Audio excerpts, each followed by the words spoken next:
Welcome all of you. Income ടാക്സിലെ നാലാമത്തെ ഹെഡായിട്ടുള്ള ക്യാപിറ്റൽ ഗെയിൻ ഇതാണ് ഇപ്പോൾ നമ്മൾ വർക്കൗട്ട് ചെയ്തുകൊണ്ടിരിക്കുന്നത്. ഇതിലെ പ്രോബ്ലം സോൾവിങ് സെഷൻ രണ്ടാമത്തെ പാർട്ടാണ്. കുറച്ച് അഡ്വാൻസ്ഡ് ആയിട്ടുള്ള പ്രോബ്ലമാണ്. ഇതിൻ്റെ മുന്നേ ഉള്ള വീഡിയോസ്, ക്യാപിറ്റൽ ഗെയിനുമായിട്ട് ബന്ധപ്പെട്ട വീഡിയോസൊക്കെ നമ്മൾ ചാനലിൽ പ്ലേലിസ്റ്റ് ചെയ്തിട്ടുണ്ട്. മാത്രമല്ല അതിൻ്റെയൊക്കെ ലിങ്കുകൾ ഡിസ്ക്രിപ്ഷൻ ബോക്സിലും കൊടുത്തിട്ടുണ്ട്. അപ്പോൾ ആദ്യത്തെ വീഡിയോസൊക്കെ കണ്ടുവരിക. ഓക്കെ, ദെൻ നമുക്ക് ഒരു ക്വസ്റ്റ്യൻ ചെക്ക് ചെയ്യാം.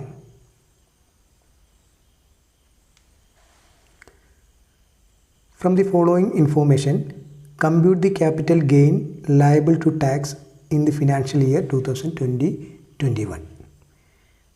മൂന്ന് കാര്യങ്ങൾ തന്നിട്ടുണ്ട്.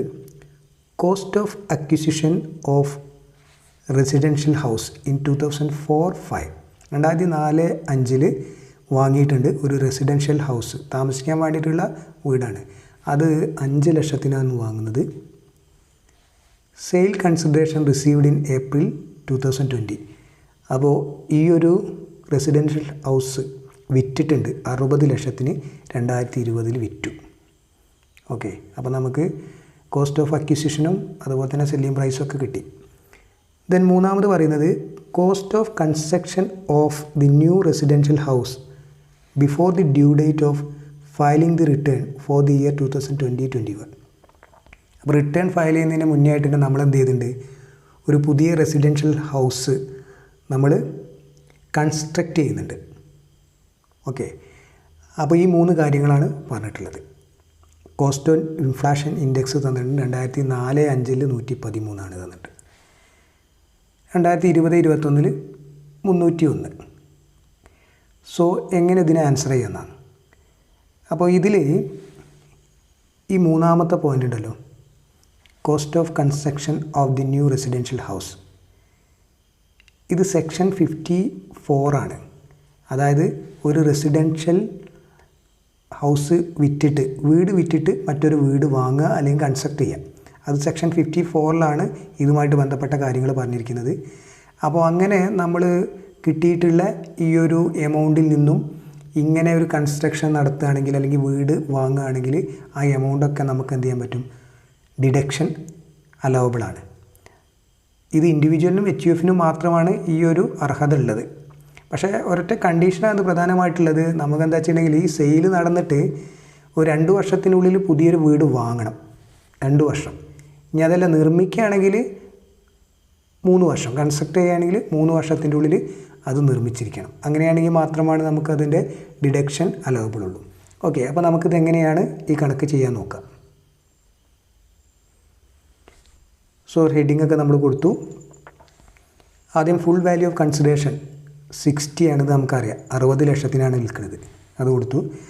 അതിന് index cost of acquisition index ചെയ്യും നമുക്കറിയാം. കാരണം 2004-05 അക്വയർ ചെയ്യുന്നത്, 2020 വിൽക്കുന്നത്. അപ്പോൾ ലോങ് ടേം ആണ്, അറിയാം. So indexed cost of acquisition ഈ 5 ലക്ഷം ഉണ്ടല്ലോ, അതിൻ്റെ ഇൻഡെക്സ് ഇവിടെ തന്നിട്ടുണ്ട് ആ സമയത്തുള്ള 113. അപ്പോൾ 5 lakh ഡിവൈഡഡ് ബൈ 113 ഇൻറ്റു നമ്മുടെ ഇപ്പോഴത്തെ റേറ്റ് 301. സോ 13,31,858. ദെൻ നമുക്കൊരു കാര്യം കൂടി കുറയ്ക്കാൻ പറ്റും. Cost of new residential house under section 54 നമ്മൾ പറഞ്ഞു. അത് എത്രയാണ്, 38 ലക്ഷം. അതിന് ഇൻഡെക്സ് ചെയ്യേണ്ട ആവശ്യമൊന്നുമില്ല, അവസാനം വായിച്ചാണ്. സോ ഈ 2 കാര്യങ്ങൾ നമുക്കിന്ന് ഒരുമിച്ച് വേണമെങ്കിൽ കുറയ്ക്കാം, സെപ്പറേറ്റ് ആയിട്ടും കുറയ്ക്കാം, കുഴപ്പമൊന്നുമില്ല. അപ്പോൾ ടോട്ടൽ 51,31,858. സോ 60 ലക്ഷത്തിൽ നിന്ന് ഇത് മൈനസ് ചെയ്തിട്ടുണ്ടെങ്കിൽ 8,68,142. സോ ഇത് ലോങ് ടൈം ക്യാപിറ്റൽ ഗെയിൻ ആണ്, taxable long time capital gain. Okay, so ഇങ്ങനെയാണ് നമുക്ക് ക്യാപിറ്റൽ ഗെയിനുമായി ബന്ധപ്പെട്ടുള്ള ഡിഡക്ഷൻസ്. ഇപ്പോൾ 54, 54B, 54D ഇങ്ങനെ ഒരുപാട് ഡിഡക്ഷൻസ് നമുക്ക് അവൈലബിൾ ആണ്. ഇതുമായിട്ട് ബന്ധപ്പെട്ട കാര്യങ്ങൾ നമ്മൾ മുൻ വീഡിയോയിൽ ചർച്ച ചെയ്തിട്ടുണ്ട്. ഓക്കെ, അപ്പോൾ നമുക്ക് മറ്റൊരു പ്രോബ്ലത്തിലേക്ക് നോക്കാം. Question: mister Karan purchased a piece of agricultural land in an urban area in 2006-07 ₹4 1 lakh. 1,00,000 രൂപയ്ക്കാണ് ഒരു അർബൻ ഏരിയയിൽ ഒരു അഗ്രികൾച്ചർ ലാൻഡ് വാങ്ങിക്കുകയാണ്. He was using it for agriculture purpose. ഇത് അദ്ദേഹം അഗ്രികൾച്ചർ പർപ്പസിന് വേണ്ടിയിട്ട് യൂസ് ചെയ്യുന്നുണ്ട്. In March 2021 he sold the same ₹12 lakh. ഈ സെയിം ലാൻഡ് 12 ലക്ഷത്തിന് മാർച്ച് 2021 എന്ത് ചെയ്യാണ്, ഇദ്ദേഹം വിൽക്കുകയാണ്. അപ്പോൾ നമുക്ക് 12 ലക്ഷം എന്ന് പറയുന്നത് സെല്ലിംഗ് പ്രൈസ് ഇവിടെ കിട്ടി. ദെൻ മറ്റൊരു കാര്യം പറയുന്നത്, he purchased another piece of agriculture land immediately ₹5 lakh. എന്നിട്ട് ഉടൻ തന്നെ എന്ത് ചെയ്യാണ്, ഒരു 5 ലക്ഷത്തിന് മറ്റൊരു അഗ്രികൾച്ചർ ലാൻഡ് ഇദ്ദേഹം പർച്ചേസ് ചെയ്യാണ്. അപ്പോൾ അഗ്രികൾച്ചർ ലാൻഡ് വിറ്റിട്ട് വീണ്ടും എന്ത് ചെയ്യാണ്, കൃഷിഭൂമി വിറ്റിട്ട് മറ്റൊരു കൃഷിഭൂമി വാങ്ങിക്കുകയാണെന്ന് അർത്ഥം. അപ്പോൾ ഇതിന് ഈ 5 ലക്ഷം നമുക്കെന്താണ് 54B പ്രകാരം നമുക്കിത് ഡിഡക്റ്റ് ചെയ്യാൻ പറ്റും. 54B കൃഷിഭൂമി വിറ്റിട്ട് കൃഷിഭൂമി വാങ്ങുകയാണെങ്കിൽ. ഇത് ഇൻഡിവിജ്വലിനും HUFനും മാത്രമേ ഇത് കിട്ടുള്ളൂ.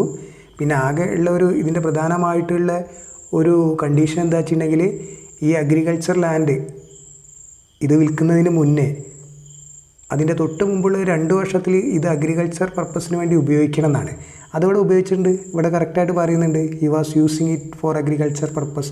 ഇത് ഇദ്ദേഹം സ്ഥിരമായിട്ട് എന്താണ് അഗ്രികൾച്ചർ പർപ്പസിന് വേണ്ടിയിട്ട് ഉപയോഗിച്ചുകൊണ്ടിരിക്കുകയാണ്. അപ്പോൾ അതൊക്കെ ഓക്കെയാണ്. അപ്പോൾ അതുകൊണ്ട് എന്താണ് ഈ 5 ലക്ഷം നമുക്ക് ഡിഡക്ഷനുള്ള അർഹത ഉണ്ട് എന്നർത്ഥം. Then and deposited $3,50,000 in capital gain account scheme 1988. Capital gain account scheme 1988 ഇതൊരു സ്കീമാണ്. ഇതിലൊരു 3,50,000 അദ്ദേഹം നിക്ഷേപിക്കുന്നുണ്ട്.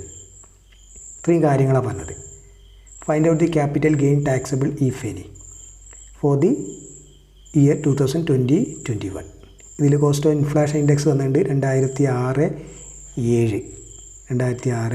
ഇവിടെയാണല്ലോ ഇത് വാങ്ങിക്കുന്നത്. അവിടെ 122 ഓഫ് കോഴ്സ് നമ്മുടെ 2021 ഇൻഡെക്സ് റേറ്റ് 301. ഓക്കെ, അപ്പോൾ ഇത് എങ്ങനെയാണ് നമുക്ക് ആൻസർ ചെയ്യാമെന്നാണ്. അപ്പോൾ ഇവിടെ ഒരു കാര്യം കൂടി നമുക്ക് പറഞ്ഞുകൊണ്ട് ഇതിൻ്റെ ആൻസറിലേക്ക് പോകാം. Capital gain account scheme 1988 അതെന്താണെന്നുള്ള. അപ്പോൾ ഈ ഒരു സ്കീം പ്രകാരം ഒരു അസസി അദ്ദേഹത്തിന് ക്യാപിറ്റൽ ഗെയിൻ ഉണ്ടാകുമ്പോൾ ഇതിലേക്ക് നിക്ഷേപിക്കുകയാണെങ്കിൽ അത് സ്റ്റേറ്റ് ബാങ്ക് ഓഫ് ഇന്ത്യയിലോ അല്ലെങ്കിൽ സ്റ്റേറ്റ് ബാങ്ക് ഓഫ് ഇന്ത്യയുടെ സബ്സിഡിയറി ബാങ്കിലോ അല്ലെങ്കിൽ സെൻട്രൽ ഗവൺമെൻറ് ഓതറൈസ് ചെയ്യുന്ന ഏതൊരു ബാങ്കിലും നിക്ഷേപിക്കാം. അങ്ങനെ നിക്ഷേപിക്കുകയാണെങ്കിൽ അതിന് ഫുള്ളായിട്ട് നമുക്ക് എന്ത് ചെയ്യാൻ പറ്റും, അത് ഡിഡക്ഷൻ നമുക്ക് ക്ലെയിം ചെയ്യാൻ പറ്റും എന്നാണ് പറയുന്നത്. അപ്പോൾ അതാണ് ക്യാപിറ്റൽ ഗെയിൻ അക്കൗണ്ട് സ്കീം 1988. ഇത് പ്രത്യേകമായിട്ട് തന്നെ നോട്ടിൽ നിങ്ങളുടെ ടെക്സ്റ്റിൽ പറഞ്ഞിട്ടുണ്ട്. ഓക്കെ, ഇത് നമുക്ക് എങ്ങനെ ഇതിനെ ആൻസർ ചെയ്യാൻ നോക്കാം. ഹെഡിങ് പ്രോപ്പറായിട്ട് കൊടുത്തു. Then full value of consideration എന്ന് പറയുന്നത് 12 ലക്ഷം നമുക്കറിയാം. ഇവിടെ സെല്ലിംഗ് പ്രൈസ് ഇതാണ്. ദെൻ അതിൽ നിന്ന് എന്ത് ചെയ്യാണ്, ഇൻഡെക്സ് കോസ്റ്റ് ഓഫ് അക്വിസിഷൻ ഇത് വാങ്ങിക്കുന്നത് കണ്ടില്ലേ 1 ലക്ഷത്തിനാണ്. ആ 1 ലക്ഷത്തിൻ്റെ അതിന് ഇൻഡെക്സ് ചെയ്യാനുള്ള അതിൻ്റെ റേറ്റ് പറയുന്നുണ്ട് 122. അപ്പോൾ 1 ലക്ഷം divide by 122 into 301. So 2,46,721. So അത് കുറച്ചിട്ടുണ്ടെങ്കിൽ നമുക്ക് എത്ര കിട്ടും, 9,53,279. അത് ലോങ് ടൈം ക്യാപിറ്റൽ ഗെയിനാണ്. പിന്നെ നമ്മൾ ഈ ക്വസ്റ്റ്യനിൽ കണ്ടിട്ടുള്ള 2 കാര്യങ്ങൾ നമുക്ക് കുറയ്ക്കാൻ പറ്റും. ഒന്ന്, cost of new agriculture land purchased 5 ലക്ഷം അല്ലേ, ഇത് ഇവിടുന്ന് കുറച്ചു. അതുപോലെ തന്നെ deposit in capital gain account scheme 1988 3,50,000. So ഇത് രണ്ടും കൂടി കൂട്ടിയാൽ 8,50,000 ഇത് കുറച്ചുണ്ടെങ്കിൽ നമുക്കെന്താണ് 1,03,279. ഓക്കെ, അത് long time capital gain taxable. ഇത് 54B ആണ് കേട്ടോ. അത് വേണമെങ്കിൽ നിങ്ങൾക്ക് അവിടെ നോട്ട് ചെയ്യാം under section 54B. Okay, so വ്യത്യസ്തമായിട്ടുള്ള വീഡിയോ ഒക്കെ ആയിട്ട് നമുക്ക് വീണ്ടും വരാം. Okay, thank you.